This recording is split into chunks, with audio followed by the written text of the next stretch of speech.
What's up, everybody? It's your boy Tru Element 78 in the building with. Your reigning and defending Mondo Lucha Hall of Famer, the X-Man, Xavier Mustafa. And everybody's favorite narcissist, the natural Chris Black. And today is Thursday, August 27th, 2020. And we are here with your WWE Payback predictions, as well as a little bit of Summerslam review and a little bit of commentary about the ThunderDome. So we know that we're doing this early. We know that SmackDown has not happened yet. We're going to try our best to fill in the blanks of matches we think that may be added to the Payback card. For those who don't know, Payback is happening this Sunday on the 29th. The 30th. So, yeah, we're here to, like I said, provide our predictions. But we'll kick things off with a quick overview or recap, I should say, of SummerSlam 2020. For that, we'll pass it off to Xavier Mustafa. So 2020 SummerSlam in the Thunderdome started out with Apollo Crews versus MVP on the kickoff show. Crews defeats MVP via pinfall to retain the title. Then we had the first of two women's championship matches, both featuring Asuka. The first one against Bayley, where Bayley defeated Asuka via pinfall to retain her title. Then we had the Raw Tag Team Championship match, the Street Profits versus Andrade and Angel Garza. The Street Profits defeat Andrade and Garza via pinfall to retain their titles. Then we had Mandy Rose versus Sonia Deville, no disqualification. Loser leaves WWE, and we just forgot all about the haircut and stipulations, but hey, it is what it is. Mandy Rose defeats Sonia Deville via pinfall. Then we had, which I am going to say, match of the night. Couldn't be prouder of this young rookie. We had Dominic Mysterio versus Seth Rollins in an excellent street fight, with Rollins defeating Mysterio via pinfall. Then we had the second women's championship match, the Raw Women's Championship. Asuka defeats Sasha Banks and is now your Raw Women's Champion. Then we had our main event. I don't know. I didn't care for this match too much. Drew McIntyre defends the WWE Championship against Randy Orton. McIntyre walked out victorious. Then we had Braun Strowman versus The Fiend Bray Wyatt. The Fiend defeats Strowman and becomes the WWE Champion, and then he promptly gets them hands from the return of the big dog. Oh, but that was my best Michael call. I don't know if it was good or not, but I tried. So what did you gentlemen think of SummerSlam? Chris Black. Well, all in all, I thought SummerSlam was surprisingly pretty good. For the first time in a while, the WWE didn't book a bunch of bullshit. A lot of things made sense. They're going in the right direction with Bayley and Sasha. We all pretty much predicted that Bayley would retain, Sasha wouldn't. Was very, very shocked at the match that Dominic Mysterio and Seth Rollins had. Now, I didn't expect it to be a horrible match, but again, in his first match, Dominic did very well for himself. See what happens when people actually tell stories. The matches are actually interesting. I don't know what to think about the Hurt Business. It seems like they want to make the stable mean something, but when you always have MVP who shouldn't be wrestling, number one, he should probably just be a mouthpiece, and he's losing. It's just not a good look for the whole team. What else? Mandy Rose, Sonya Deville, yeah, because of what happened with Sonya, I can see why she'd want to leave. Plus, she's got some other projects. Kind of disappointed that no one got their head shaved. Drew McIntyre, Randy Orton. It was a wrestling match with no glitz, no glitter, no sizzle, no pop. So, and the ending kind of, I don't know, landed like a wet fart. And of course, The Fiend, Bray Wyatt, and Braun Strowman. I just wanted them to get the title off of Strowman. And now when we get into predictions on Payback, goddamn. So Roman Reigns comes back looking like a heel, although that whole situation is kind of, I don't know, confusing because they can probably play it off not as a heel turn. He's just being aggressive. So I don't know. I guess we'll find out on Friday what's going on with Roman. But overall, SummerSlam, good show. It's a shame that it wasn't in front of a live crowd. But when we get into the Thunderdome definitely helps. So my overall thoughts on the show, I thought SummerSlam was pretty damn good. It was probably the best SummerSlam, like Chris Black said, in a while. It was the 1 year anniversary of The Fiend's debut, where he destroyed Finn Balor. Me and Xavier Mustafa watched that pay-per-view together, and he snapped Finn Balor's neck.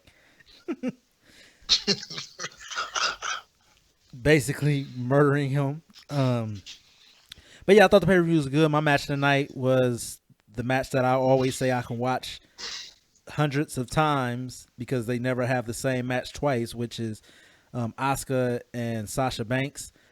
Sasha Banks continues her streak of not being able to defend the belt successfully, which was I thought that she might actually get it. I don't know where this noise is coming from. I guess Chris Black is having an audio issue over there. Yeah, so Sasha continued her streak of not being able to defend the belt. At first, I didn't like the Randy Orton and Drew McIntyre match, but then going back and looking at it a second time, I actually really liked it. I think they told a great story. It was basically the story of what was the New Japan match? It was Kenny Omega and Okada where they didn't hit their finishers or whatever. That's basically the story. Like neither one of them could hit their finisher, and it ended in a backslide. And like I said, at first I didn't like the ending. I thought it was very anticlimactic. But if you look at the fact that neither one of them were able to hit their finisher, it kind of makes the match a little bit more exciting, or at least it makes you curious to what would happen in a rematch if they were able to connect with their finishers. So yeah, overall, I thought the pay-per-view was good. Dominic Mysterio, I like this match.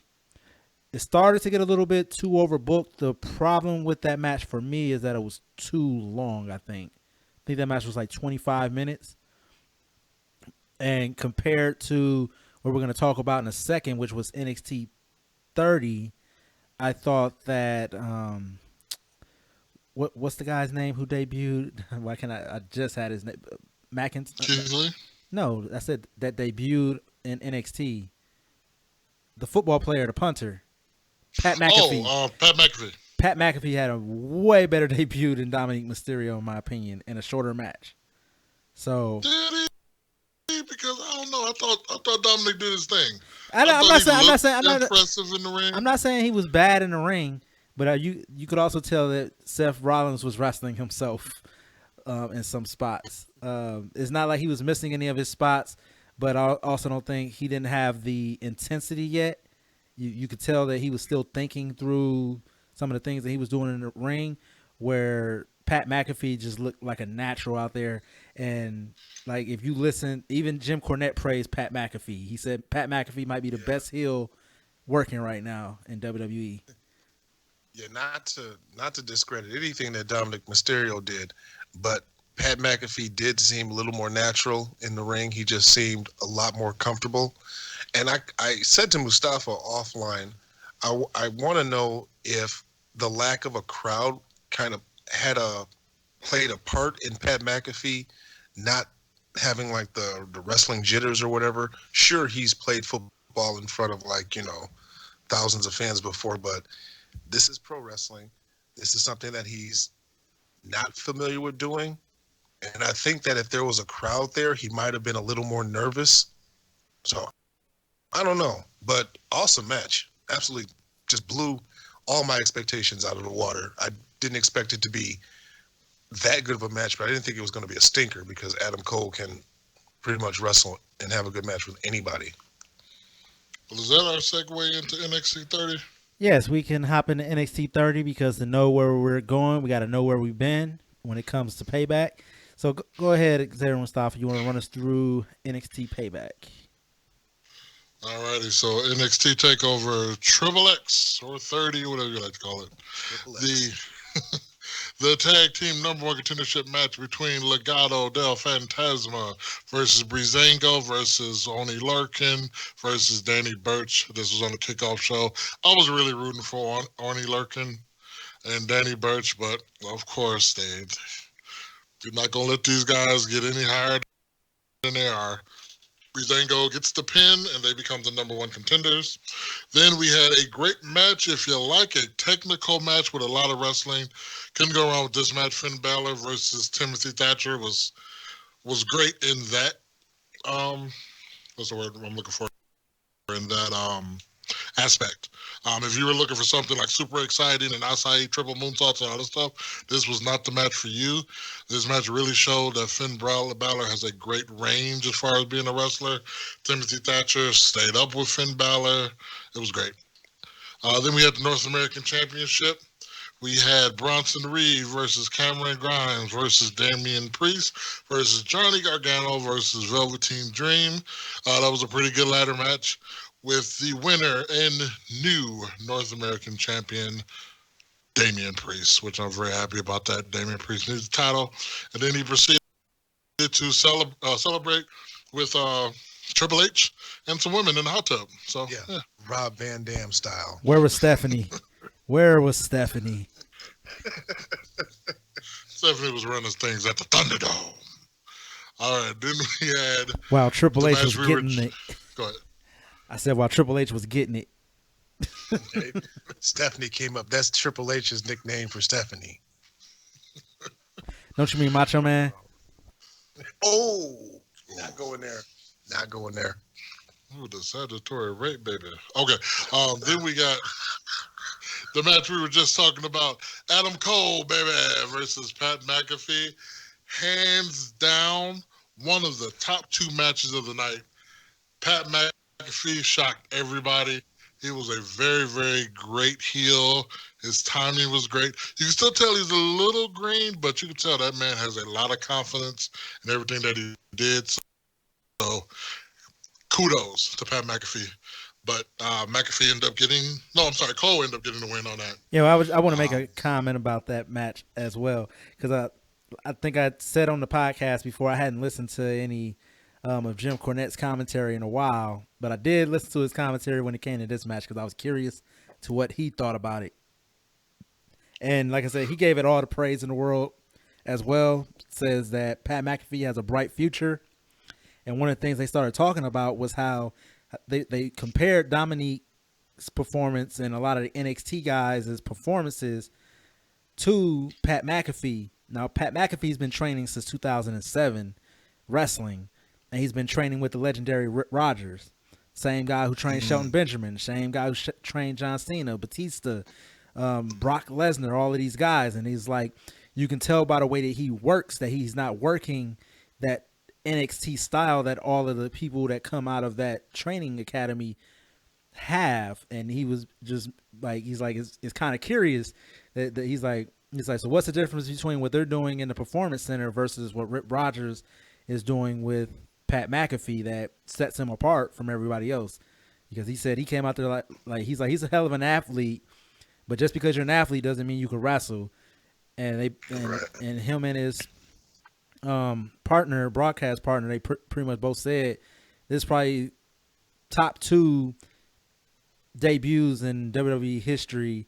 And he said number one being Ronda Rousey and number two being Pat McAfee. So what did you guys think about that assessment? So I want to share some of my notes that I put down for this match.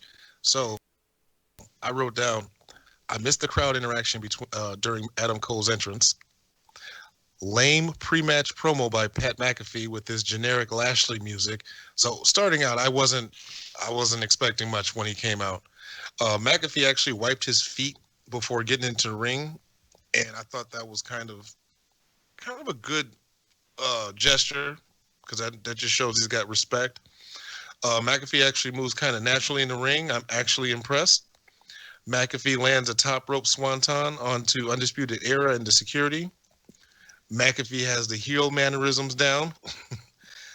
He's not perfect. He clapped his hands before going for a clothesline and even jumped to take the backcracker.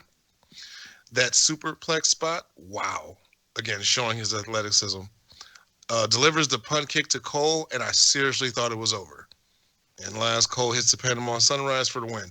I honestly thought that he had that match won, and when he punted him, like, Have either one of They told a good story, like you yes, said. have either hell one of you yeah. guys I ever was so invested in his match.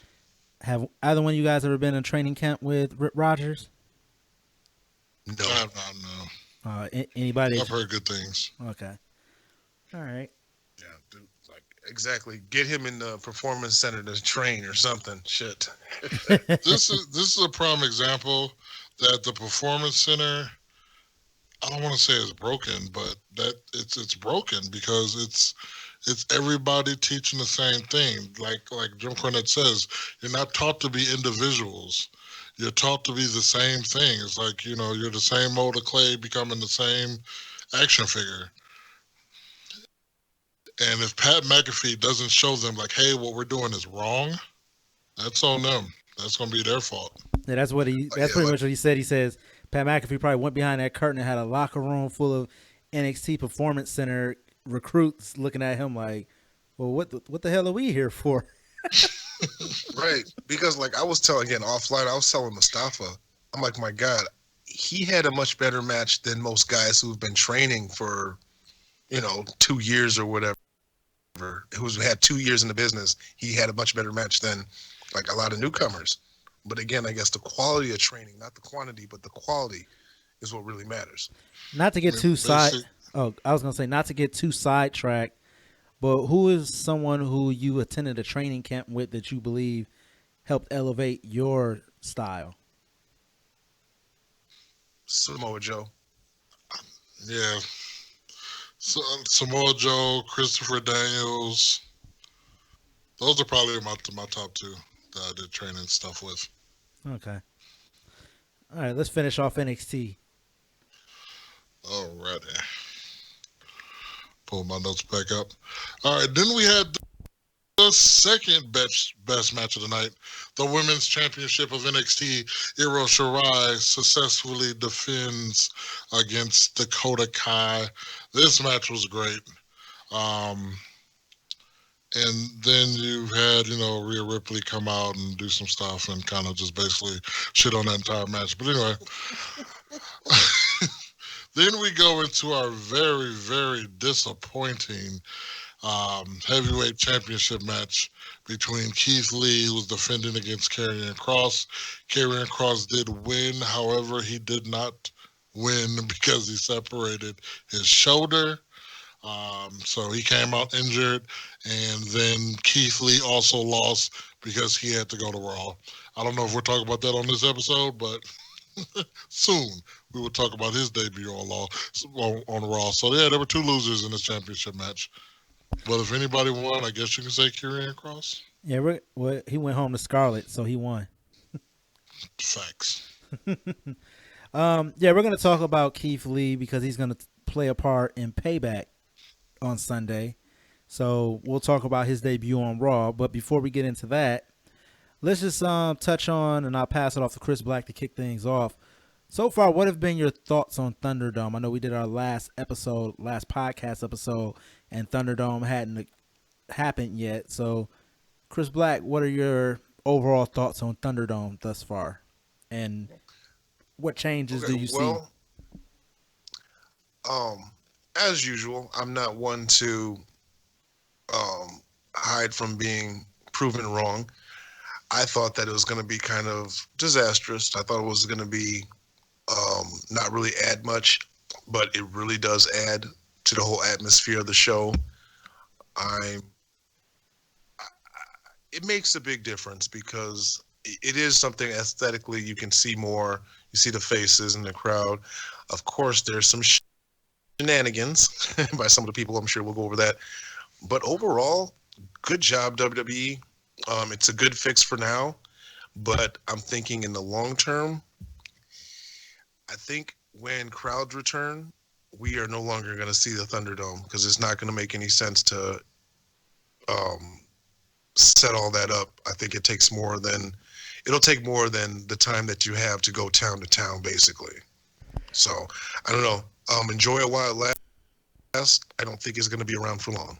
So what are It's just a temporary fix. I was gonna say, why don't you bring up some of the issues that they've been having, some of the shenanigans, as you said, and then we'll discuss. Okay, so so they're supposed to have people watching these cameras to make sure, like, there's a laundry list of things that can get you booted off the stream. You know, being like you have to keep your clothes on, obviously. No inappropriate gesturing. You can't have any attire that belongs to rival companies or self-promotion. If you leave for an extended period of time, so there's a lot of things that you can do to get booted. But somehow you'd see a screen of Pikachu and you'd have someone put up a sign, Fire, Velveteen Dream.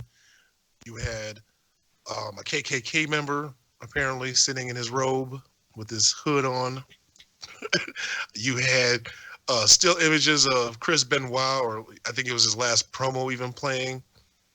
Things like that. What else? Am I missing anything? They had Somebody said Chris Jericho and Kenny Omega was one. They had I don't know how true that one is. There was two where people sleeping. Yeah, they had a terrorist. They did the terrorist beheading thing. Oh yeah, the behead. That's, come on, wrestling fans. Like, you making the whole business look bad. So somebody pointed this out, and I think it's true. I think I just have to accept this now. Somebody says the NBA has been doing this for months now. And that just proves that wrestling fans are the worst fans because they don't do this anywhere else but wrestling. Yeah, the weirdest thing I heard about happening in the NBA was somebody was watching it and they had a pet goat or something next to them. Yep. And, you know, even then it was just a lady. She just sat there with the goat under her arms and they just watched the game. Like, you know, it's not a big deal. Like, I'm okay with Pikachu. You know, people do silly stuff, dress up in costumes and stuff like that. But the KKK, come on now. What I want to know is, who are these eagle-eye viewers? Because I couldn't really focus on any particular picture for any long extended period of time. Like, who takes the time to slow down all that footage? These are the rich people with that walk around with the wall full of title belts that they didn't earn and got 65-inch televisions with 8K. They can zoom in. They got way too much time on their hand. Don't even know what WAP is, and if they do, they think it's a medical condition. So this is what I hate about the Thunderdome is the extra crowd noise that you're getting now. Because it's not from the people coming on the screen. It's like these people are popping for everything. No, they're not. Like, at least get the audio on the screen. Like, for the people on the screen, maybe that would help out a little bit. But it's not natural. Like, there's one part where, like, some of them were trying to do the yes chants and, like, couldn't hear them. Because everybody's like, yay, Drew McIntyre, yay, great promo. Like, no, that's not what was happening. Let's be real. Yeah, the generic crowd noise. Like, crowd sweetening is fine, but I feel like they can get it right in the video games. Why they can't get it right in real life? Rumor has it they pulled the sound right from the video game. Well, they don't even have the chants in there like let's go whoever, or any of that type of stuff, when they should have those things in the can. Just that generic humming of like crowd noise. It's kind of annoying. It's kind of lulling. It can lull you to sleep if the show's been boring.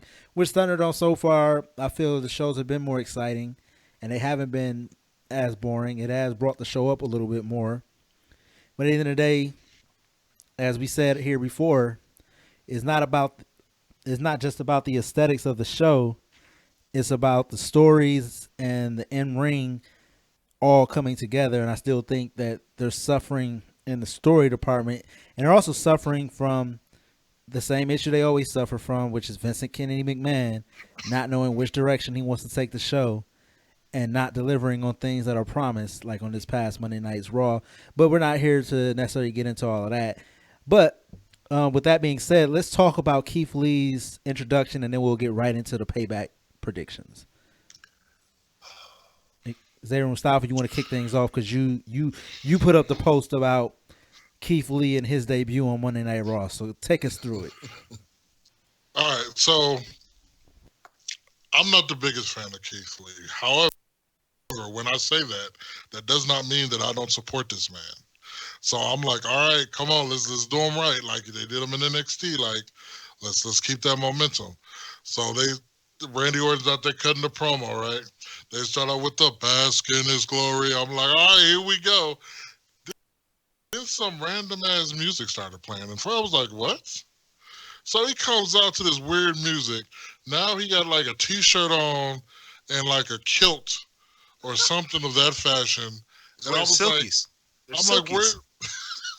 I'm like, where's his gear at, bro?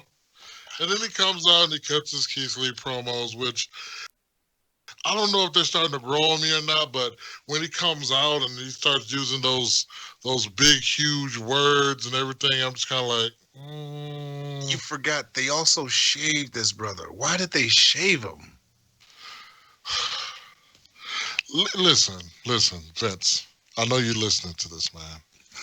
I know you're probably working out right now, listening to this at 3:00 in the morning. Just let these people do what they did in NXT, man. Let them come up to the main roster and make some money.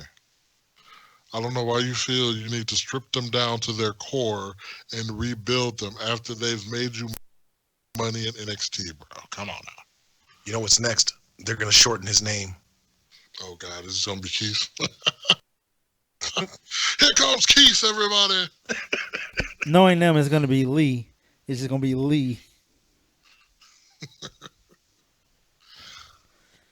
Limitless Lee. So what'd you think? Then we didn't even get no underground this week either.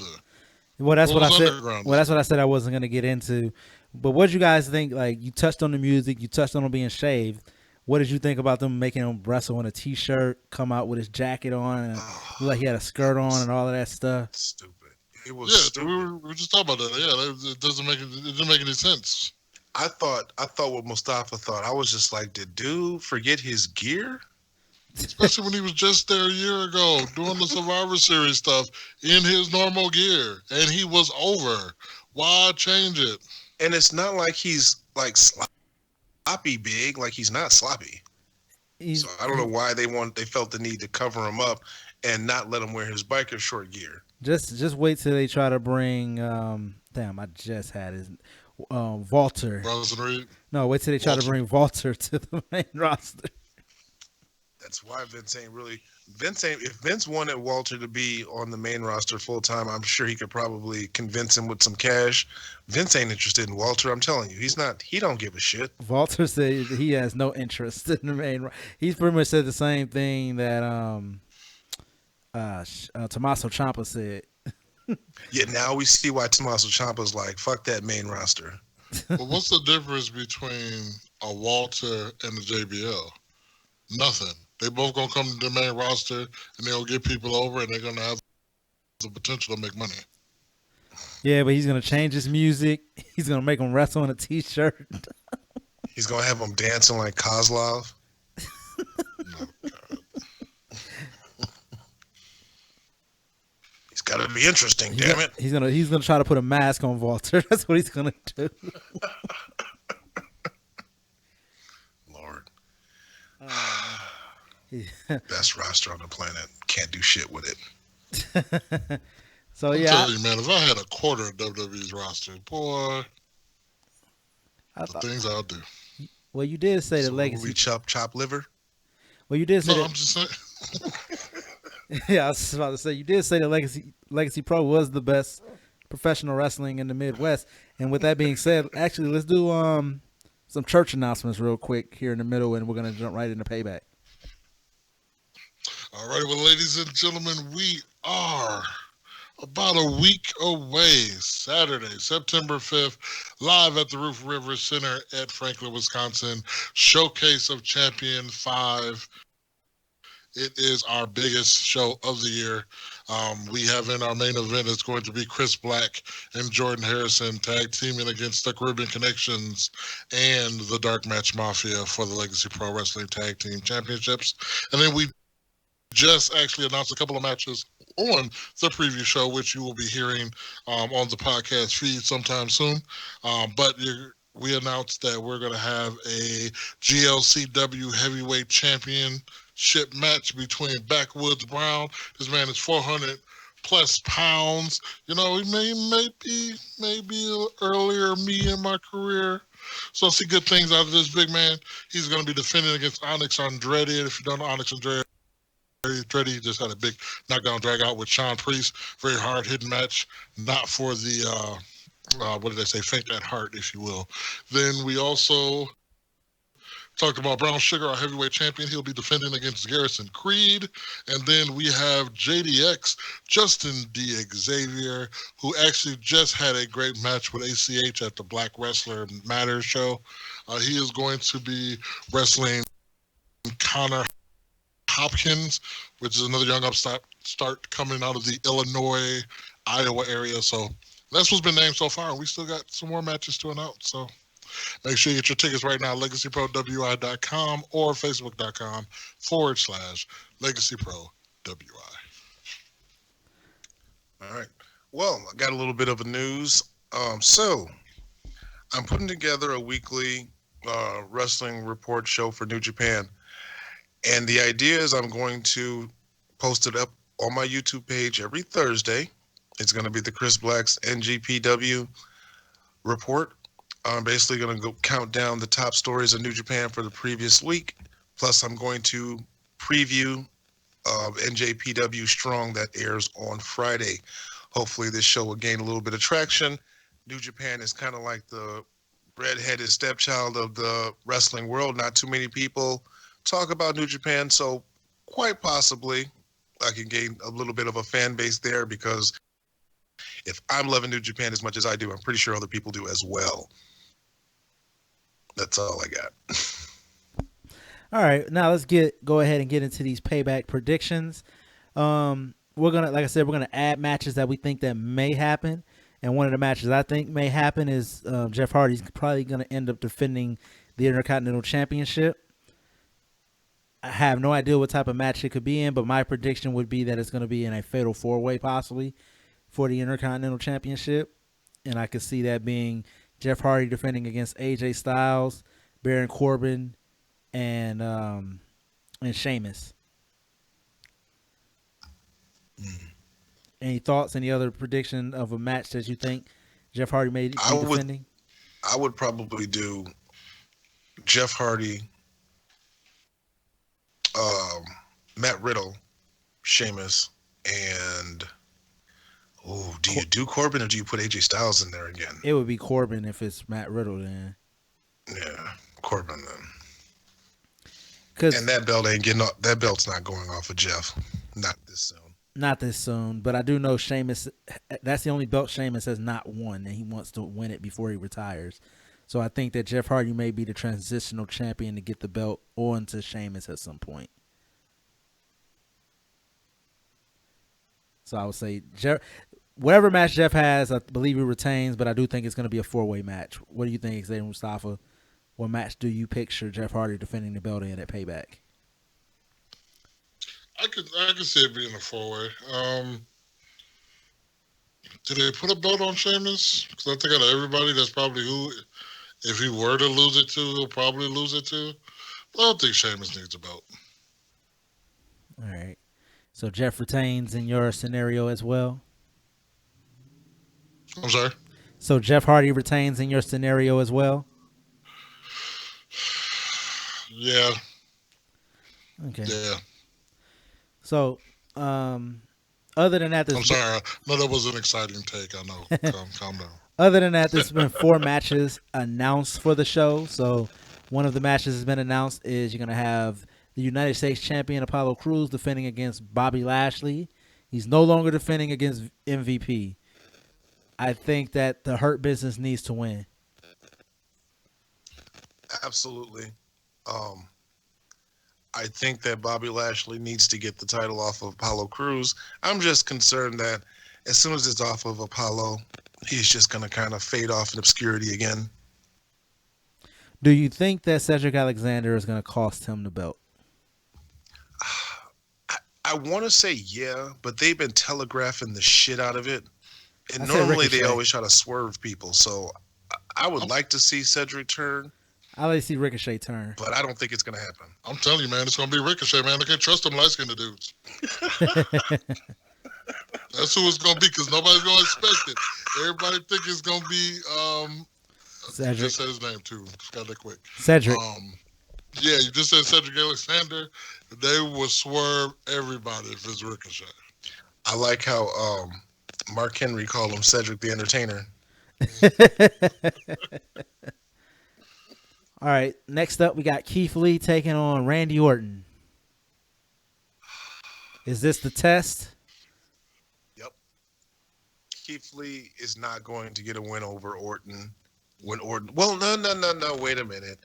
Because I guess coming off a match with McIntyre, I mean, who does McIntyre go up against now? So I would like to see Keith Lee win, but why would they sacrifice Orton?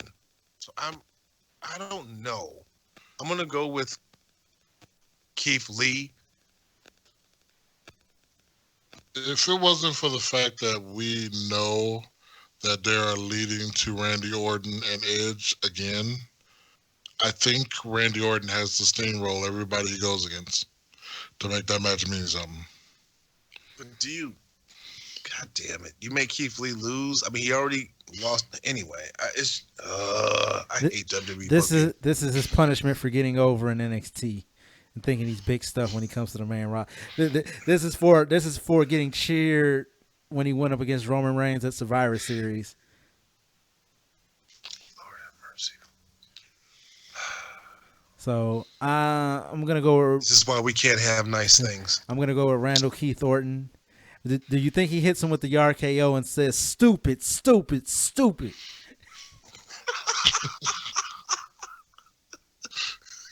I hope not. I'd be like that motherfucker. I don't want to draw this out, but like, are we really gonna watch Keith Lee take an RKO and then get pinned? Is that what's really gonna happen? I mean, is he gonna take the BBD? You mean the BBC? BDC? What abbreviation was I thinking about? Right. The BBC. That was British the explicit version. That was the explicit version. That was the not for radio edit. That was that wet. That was wet and gushy. I think I was thinking about British TV. Don't make it dirty. No, he was thinking about Belle Biv DeVoe. Poison. You know what? Honestly, there's no winner in this situation. Keith Lee can't really. I think Randy Orton just gets himself disqualified. That's the only way WWE can get themselves out of this booking scenario, is if he gets himself disqualified. Like, he just loses it. But they already did that when Retribution. No. Oh no, they already did Drew McIntyre running out and interfering. Yeah. So they already played that hand. Yeah, so I think it's got to be Randy Orton just getting himself disqualified somehow. That, or it's a dirty win. Now, okay, I can accept that. A dirty win over Keith Lee. It can't be clean. It absolutely cannot be clean. All right, then next up we got the women's tag team champions, Bayley and Sasha Banks taking on Shayna Baszler and Nia Jax. I do believe this is their first time defending the women's tag team titles since they won them, possibly.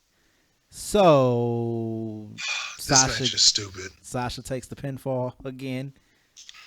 If Bayley tells Sasha to go home, they can retain their women's championship. If Sasha's in the match, we know that it's time for them to lose. Hold on. Because of the Banks curse. Now, listen to this whole booking, I don't know, logic that they got going on.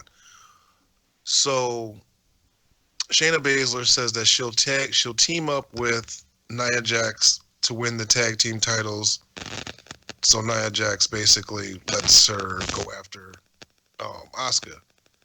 So how is that going to work? So they win the tag team titles, and Shayna Baszler's like, here you go. Now I'm off to go win the Raw Women's title. And the tag team championships, once again, mean dog shit.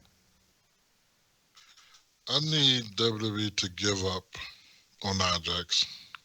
I need them to give up on the women's tag division.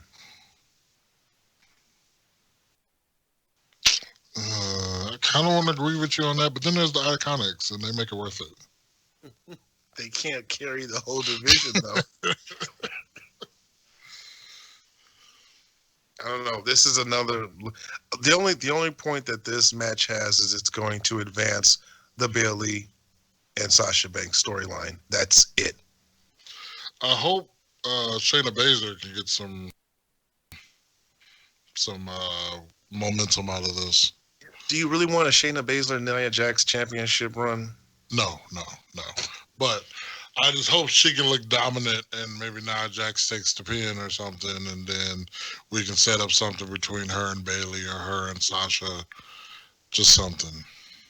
But do you think they need to get the belts off of Bayley and Sasha in order for them to have their feud? Eventually, but there's nobody for them to drop it to right now, so they might as well hold on to it. If they start bringing some people up from NXT, then I think that will be a good idea. I mean, because there's plenty of women there that they can put into tag teams that I think will be a good challenge for them. But again, they're all in NXT. I mean, there's a lot of them on the main roster, but I know you can't tell because they don't rotate them at all. And you only got probably a couple of more months before the Queen come back. You know, she got to be on top. So these girls better hurry up and get over. When is Becky due? No, I'm talking about the Queen. And I'm talking about Becky. Oh, I was saying she'll be back for the baby. And then finally, we have the Universal Championship on the line.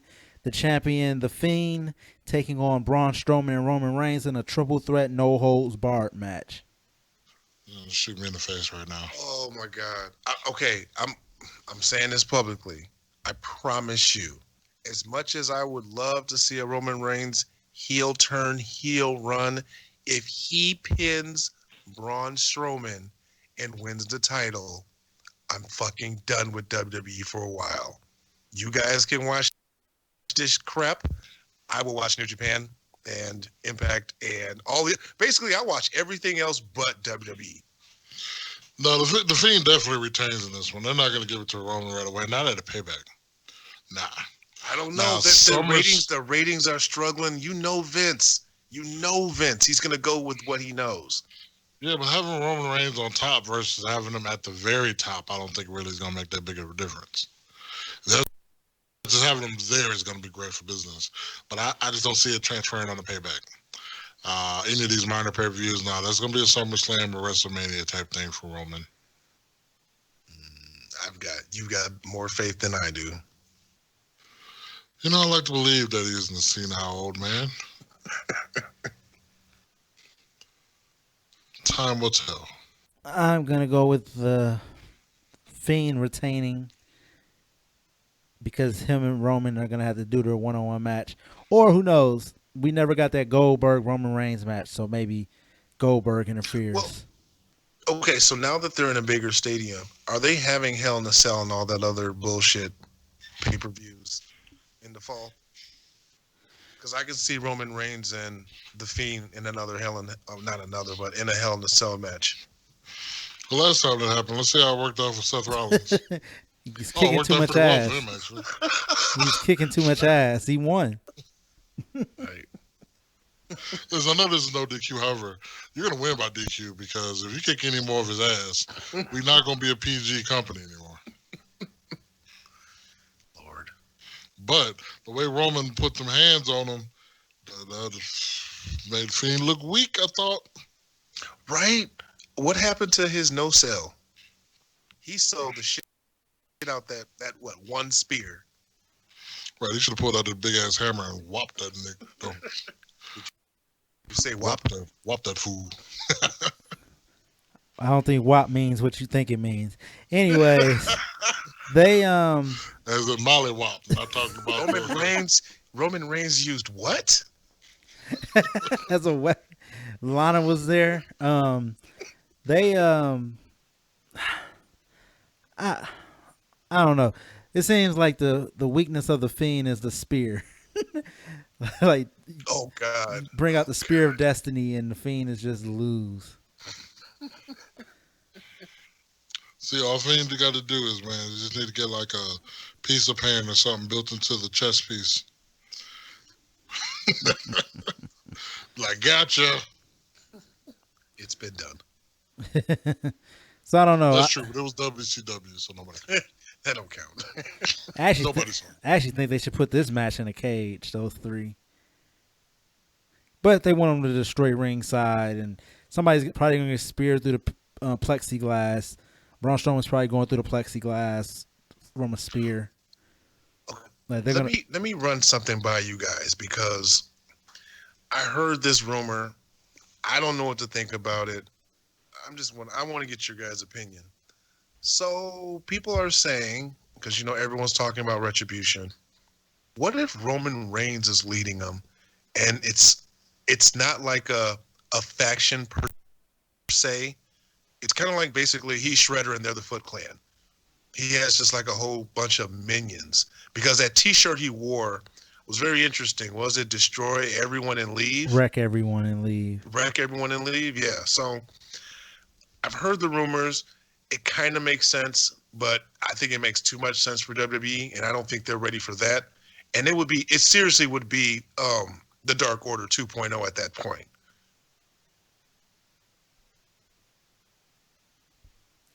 I can't see it. I can't see it. I don't even think that would even help any of those guys get over at all. Like Retribution's already looked like a joke by themselves, and then you align them with the guy who's supposed to be the big dog.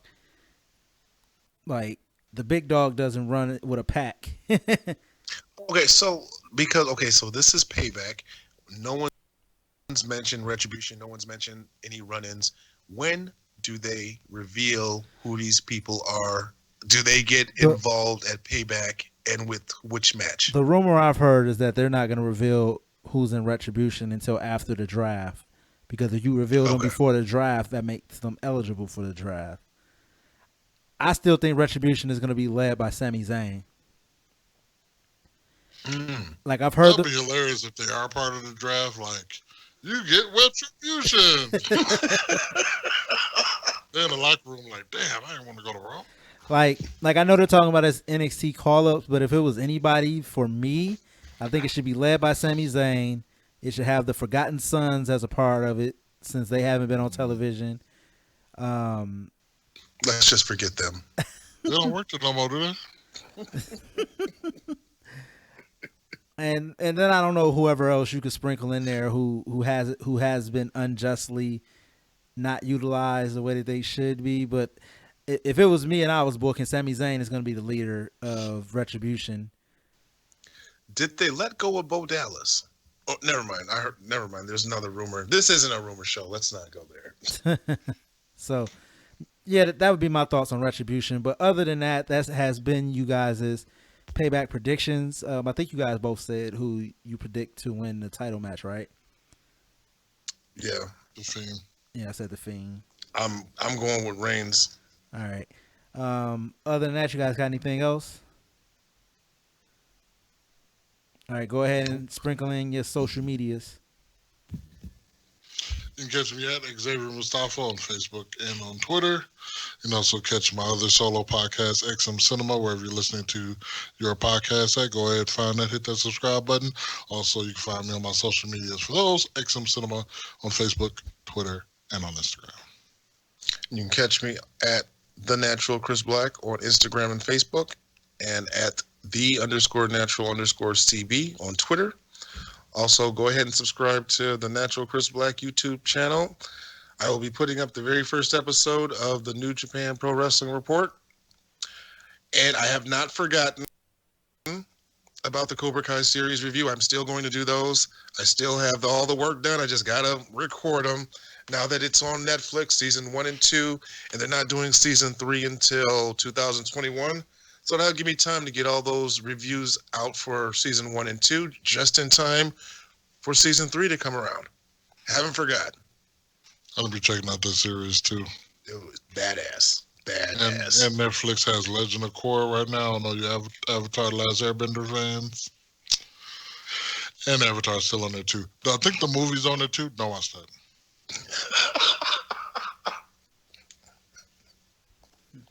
And then Just like Death Note. Watch the series, not the movie. And then a video I suggest you guys all go check out. On YouTube is Natty by Nature and Heart to Table. I believe that's her sister. They did a video called "What's in My Mouth." You guys should go check that out over there on YouTube. What's in my mouth? But other than that, you can check us out wherever you get your podcast from. Just search Saturday Night Slamcasters here on YouTube. Be sure to hit that subscribe button, leave us a thumbs up, leave us a review, and ring that bell so you're notified whenever new episodes go up. We're still working through the dark side of the ring, and we got the Undertaker Tales from the Undertaker, the Last Ride. Be sure to check that out, and you can catch me at Slamcast TE78, and you can also follow us over there on the Facebook. Just search Saturday Night Slamcasters. Other than that, we up out of here. Holla at your boys. Come get slammed. Peace.